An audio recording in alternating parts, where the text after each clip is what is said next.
Hi everyone, I am Savita Sharma. आज की video में हम बीपीएससी 131 का लेसन टू का एक इम्पॉर्टेंट क्वेश्चन डिस्कस करेंगे। और इस क्वेश्चन का इजी नोट्स बनाया है मैंने, और ये क्वेश्चन काफ़ी इजी किया है ताकि आपको इजीली अंडरस्टैंड हो। और ये 20 मार्क्स के क्वेश्चंस में आते हैं ये क्वेश्चंस। तो लेट्स स्टार्ट दिस वीडियो। और इससे पहले कि वीडियो स्टार्ट करें, आपसे रिक्वेस्ट है, अगर आप चैनल पे आए हो, चैनल को देखते हो, आपके लिए यूज़फुल रहती है वीडियोस, तो चैनल को प्लीज़ सब्सक्राइब ज़रूर करें। और स्टार्ट करते हैं। स्वतंत्रता संबंधी मार्क्सवादी समालोचना तथा स्वतंत्रता का विचार। ठीक है, इसमें स्वतंत्रता संबंधी मार्क्सवादी विचार को डालना है। ठीक है, क्या विचार रखते हैं मार्क्सवादी, और स्वतंत्रता का विचार पर चर्चा कीजिए। तो ये क्वेश्चन है। तो क्वेश्चन को डिफरेंटली पूछा जा सकता है, तो मेन एसेंस देखना होता है कि क्या है क्वेश्चन का। ठीक है, उसको अंडरस्टैंड करना होता है। और कहते हैं क्वेश्चन स्टार्ट। मार्क्सवादी स्वतंत्रता संबंधी उदारवादी धारणाओं की आलोचना करते हैं। तो जो मार्क्सवादी जो विचारधारा को जो फॉलो करते हैं, वो क्या है, स्वतंत्रता संबंधी उदारवादी धारणाओं की आलोचना करते हैं। तो जो नेचुरल सी बात है, मार्क्सवादी जो विचारक हैं वो उदारवादी धारणाओं के से बिल्कुल विपरीत है।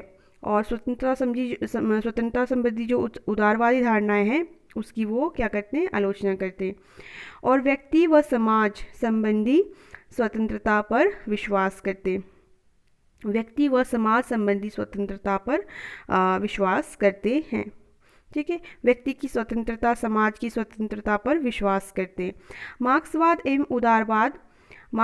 एवं उदारवाद राजनीति में एक दूसरे की विरोधी विचारधाराएं मानी जाती है। तो मार्क्सवादी विचारधाराएं और उदारवादी विचारधाराएं बिल्कुल अपोजिट है, जैसे कि मैंने पहले कहा। ठीक है, एक दूसरे से की बिल्कुल विरोधी है। तो यहीं से आपको पूरा आइडिया हो जाएगा कि मार्क्सवादी जो विचारधाराएं वो क्या है, जो स्वतंत्रता संबंधी उदारवादी जो विचारधारा है उसकी बिल्कुल विरुद्ध है। स्वतंत्रता संबंधी मार्क्सवादी विचारधारा अथवा संकल्पना। तो स्वतंत्रता के संबंध में मार्क्सवादी क्या विचारधारा रखते हैं, क्या संकल्पना रखते हैं, ये देखते हैं। स्वतंत्रता संबंधी मार्क्सवादी संकल्पना उदारवादी सिद्धांतों से काफ़ी भिन्न है। ठीक है, मार्क्सवादी विचारधारा के अनुसार व्यक्ति विकल्प के स्वतंत्र प्रयोग हेतु अन्य व्यक्तियों से अलग नहीं, इसकी बजाय वे परस्पर निर्भरता में एक दूसरे से बंधे हुए। तो मार्क्सवादी ये विचार रखते हैं कि जो व्यक्ति है वो स्वतंत्रता का प्रयोग करने के लिए जो है दूसरे व्यक्तियों से अलग नहीं है। ठीक है, जैसे कि मैंने अपनी स्वतंत्रता का प्रयोग करना है, तो मैं दूसरे व्यक्तियों से अलग होकर अपनी स्वतंत्रता का प्रयोग नहीं कर सकती कि मैं कुछ भी कर रही हूँ। ठीक है, तो मतलब एक दूसरे से क्या है, परस्पर बंधे हुए हैं। इस बात पर जो है मार्क्सवादी विचारक जो है विश्वास करते हैं कि जो एक व्यक्ति है वो एक दूसरे से बंधे हुए हैं। कहने का मतलब जो है, जो मार्क्सवादी हैं वो पूरे समाज को एक साथ जिसकी स्वतंत्रता है उस पर विश्वास करते हैं, ना कि व्यक्तिगत स्वतंत्रता पर, पर्सनल ग्रोथ, पर्सनल स्वतंत्रता पर विश्वास नहीं करते। तो व्यक्तिगत स्वतंत्रता कौन इसको सपोर्ट करता है, व्यक्तिगत स्वतंत्रता को? उदारवादी या फिर पूंजीवादी विचारधारा, जिसमें जैसे कि पूंजीवादी विचारधारा या उदारवादी विचारधारा में क्या होता है, एक व्यक्ति का विकास, एक व्यक्ति की स्वतंत्रता, उस पर ज़्यादा वो किया जाता है। ठीक है, विश्वास किया जाता है। जैसे कि उसमें एक व्यक्ति जितना मर्जी ग्रो कर रहा है ना, जितना मर्जी कमा सकता है, कमाई के साधन का वो कर सकता है। बट मार्क्सवादी इस चीज़ पर विश्वास नहीं करते, समाज पर विश्वास करते। ठीक है, तो ये मेन इसका एसेंस। मार्क्सवादियों के अनुसार व्यक्ति की अपनी व्यक्तित्व संबंधी धारणा एक धनी व्यक्ति की धारणा बनती है। देखिए, मार्क्सवादी ये कहते हैं कि जो व्यक्ति सिर्फ अपना ही सोचता है ना, सिर्फ व्यक्ति की अपने व्यक्तित्व संबंधी धारणा, अपने व्यक्तित्व मतलब अपने बारे में जो सोचता है, तो धीरे धीरे वो क्या बन जाता है, फिर धनी व्यक्ति की धारणा बनती जाती है कि अपना ग्रोथ, अपना विकास। ठीक है, व्यक्ति अपनी रचनात्मक उत्कृष्टता प्राप्त करने के लिए समाज पर निर्भर है, और ऐसे समाज जहां उसे व्यक्तिगत अब जो व्यक्ति है वो अपनी विकास के लिए, अपनी रचनात्मक उत्कृष्टता, अपने विकास प्राप्त करने के लिए, उत्कृष्टता विकास ही हुआ ना, तो उसे प्राप्त करने के लिए समाज पर निर्भर होता है। ठीक है, और ऐसे समाज जहां उसे व्यक्तिगत स्वतंत्रता प्राप्त होती है, वह अपनी क्षमताओं को विकसित करता है और अपने साथ सभी की उन्नति के प्रयास करता है। इस प्रकार स्वतंत्रता रचनात्मक व्यक्तियों के विकास में निहित होती है।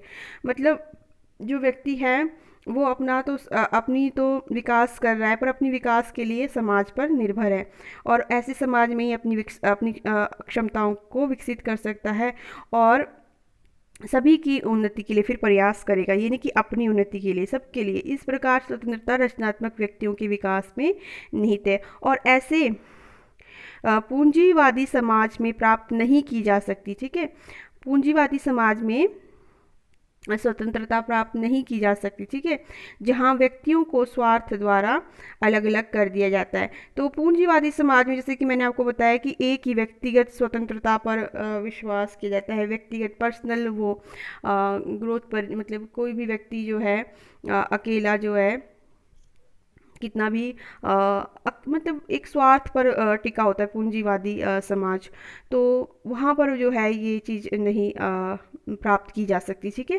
स्वतंत्रता ऐसा कौन मानते हैं? मार्क्सवादी मानते हैं, जहाँ व्यक्ति द्वारा स्वार्थ के उस पर अलग अलग कर दिया जाता है, जहाँ वे सिर्फ स्वयं की स्वतंत्रता की कल्पना मात्र करते हैं, बस अपना सोचते हैं। ठीक है, तो ये है मार्क्सवादी विचार स्वतंत्रता के बारे में। तो मार्क्सवादी क्या विचार रखते हैं कि व्यक्तिगत स्वतंत्रता को नहीं बल्कि समाज की स्वतंत्रता को इम्पोर्टेंस देते हैं, महत्व देते हैं। ठीक है, व्यक्तिगत स्वतंत्रता भी तभी प्राप्त की जा सकती है मार्क्सवादियों के अनुसार जब आप समाज से जुड़े हो। ठीक है, समाज में ही आप अपनी विकास को प्राप्त कर सकते हो और अपने रचनात्मक उससे फिर समाज का भी भला कर सकते हो। तो ये है कार्ल मार्क्स की। नेक्स्ट आप दे सकते हो कार्ल मार्क्स की economic and philosophic manuscript of 1844। ये उनकी जो है बुक है, किताब है, economics and philosophic manuscript of 1844 Karl Marx की। ठीक है, तो कार्ल मार्क्स और फेडरिक, इनके साथ ही कार्ल मार्क्स और फेडरिक एंजल्स ने क्या किया है, दर्शन, इतिहास, समाजशास्त्र की विभिन्न समस्याओं पर विचार रखे और उनकी विचारधाराओं को मार्क्स का नाम दिया गया है। तो जो कार्ल मार्क्स है और फेडरिक एंजल्स है, इन्होंने राजनीतिक दर्शन, राजनीतिक शास्त्र, समाजशास्त्र, इतिहास, इनकी विभिन्न समस्याओं पर अपने विचार रखे और इनकी विचारधाराओं को ही हम क्या कहते हैं, मार्क्सवाद कहते हैं। ठीक है, संयुक्त रूप से ये सभी विचार मार्क्सवादी विचार उनकी किताब, अब जो भी उनकी मार्क्सवादी विचार है तो उनकी किताब में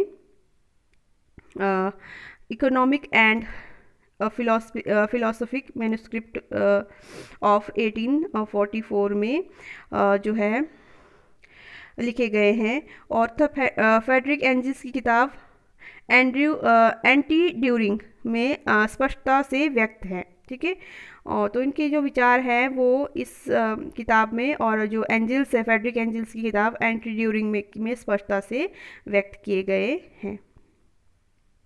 एंजल्स स्वतंत्रता संबंधी धारणा की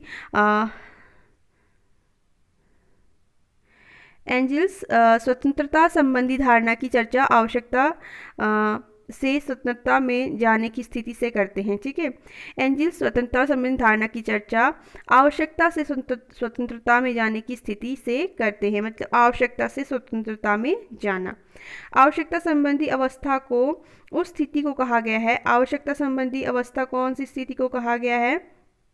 जिसमें व्यक्ति दूसरे की इच्छा के अधीन होता है। तो आवश्यकता वाली स्थिति कौन सी है, उसको एक्सप्लेन किया गया है। पहले तो उन्होंने बताया कि जो एंजल्स है उसकी स्वतंत्रता संबंधी क्या धारणा है, वो कहते हैं कि आवश्यकता से स्वतंत्रता की और आवश्यकता से स्वतंत्रता में जाना। तो आवश्यकता से स्वतंत्रता में जाने का मतलब ये है कि आप किसी के अधीन हो। ठीक है, किसी और के पराधीन हो, किसी और की मर्जी से आप काम कर रहे हो, आप स्वतंत्र नहीं हो। ठीक है,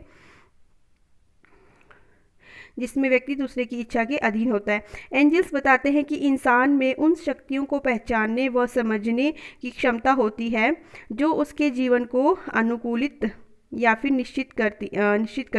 मतलब कहने का मतलब इंसान पराधीन भी है तो उसमें वो क्षमताएं हैं सभी व्यक्तियों में कि वो अपने लिए अच्छा बुरा समझ सके। ठीक है, तो अपने विकास को जो चीज़ निश्चित करती है, अनुकूलित करती है, वो चीज़ तो उसको समझ होती है।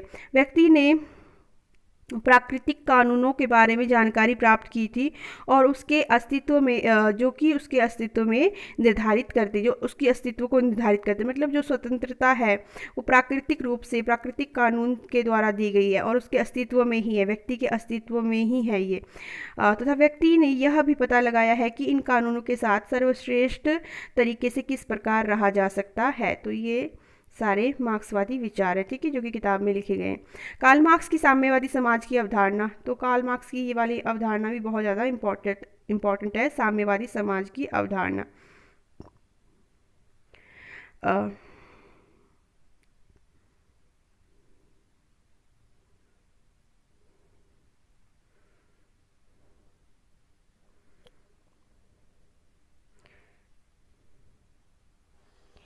कार्ल मार्क्स की साम्यवादी समाज की अवधारणा, ठीक है।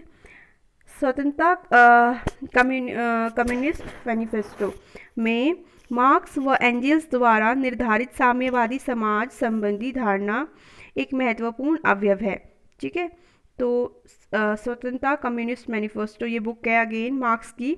तो इसमें मार्क्स और एंजेल्स द्वारा निर्धारित साम्यवादी समाज संबंधी जो है विचारधारा, उनकी साम्यवादी समाज संबंधी जो भी उनकी धारणा है, ये काफ़ी एक महत्वपूर्ण अवयविक तत्व है, ठीक है, इस बुक में। मार्क्सवादी मानते हैं कि एक साम्यवादी समाज में ही, ठीक है, जहाँ कोई वर्ग शोषण नहीं होगा वहाँ स्वतंत्रता प्राप्त होगी। तो ये मार्क्सवादी बहुत बड़ी विचारधारा है, शोषण, वर्गहीन समाज, ठीक है। तो ये बोलते हैं कि एक इस तरह का समाज होगा, एक साम्यवादी समाज की कल्पना करते हैं मार्क्सवादी, जहाँ पर ऐसे समाज की जिसको साम्यवादी समाज कहा गया, ऐसे समाज को जहाँ पर कोई भी वर्ग नहीं होगा। वर्ग मतलब जैसे कि बोलते हैं ना कि अमीर गरीब, ठीक है, इस तरह का कोई वर्ग नहीं होगा, ठीक है। और वहीं पर उसी कोई असली जो है इन्होंने स्वतंत्रता कहा गया है, जहाँ पर कोई भी वर्ग नहीं होगा, वर्ग विहीन समाज होगा, ठीक है। कार्ल मार्क्स की अपनी पुस्तक मैन्युस्क्रिप्ट्स में दृढ़तापूर्वक कहते हैं कि केवल साम्यवादी समाज ही एक ऐसा काल है जहां उत्पादन के साधन सामाजिक रूप से रखे जाते हैं। इस काल में प्रत्येक व्यक्ति स्वतंत्रता का पूर्ण उपयोग करता है, ठीक है। तो एक साम्यवादी समाज की कल्पना करते हैं मार्क्सवादी विचारक कार्ल मार्क्स, और उन्होंने अपनी बुक्स मैन्युस्क्रिप्ट में लिखा भी है कि साम्यवादी समाज ही एक ऐसा समाज है जहाँ पर उत्पादन के साधन, देखो सारा खेल तो इसका ये ना पैसे का, ठीक है, तो पैसे पर ज़्यादा इन्होंने अर्थ उस पर ही ज़्यादा दिया हुआ है। तो ये कहते हैं कि उत्पादन के साधन जहाँ से पैसा मिल रहा है, ऐसे जो स्रोत है वो किसके अधीन होंगे, एक व्यक्ति के अधीन नहीं होंगे, वो समाज के अधीन होंगे, मतलब राज्य के अधीन होंगे, ठीक है, जिससे सभी का भला होगा। जो उत्पादन के स्रोत है, जहाँ से पैसा आ रहा है, इनकम हो रही है, ये किसी एक व्यक्ति के हाथ में नहीं होने चाहिए, क्योंकि फिर वो एक व्यक्ति का ही विकास होगा ना। तो उत्पादन के साधन किसके हाथ में होने चाहिए, जहाँ से उत्पादन के जो स्रोत है वो किसके हाथ में होने चाहिए, वो समाज के हाथ में होने चाहिए, मतलब सरकार के हाथ में, जिससे कि सबका भला हो।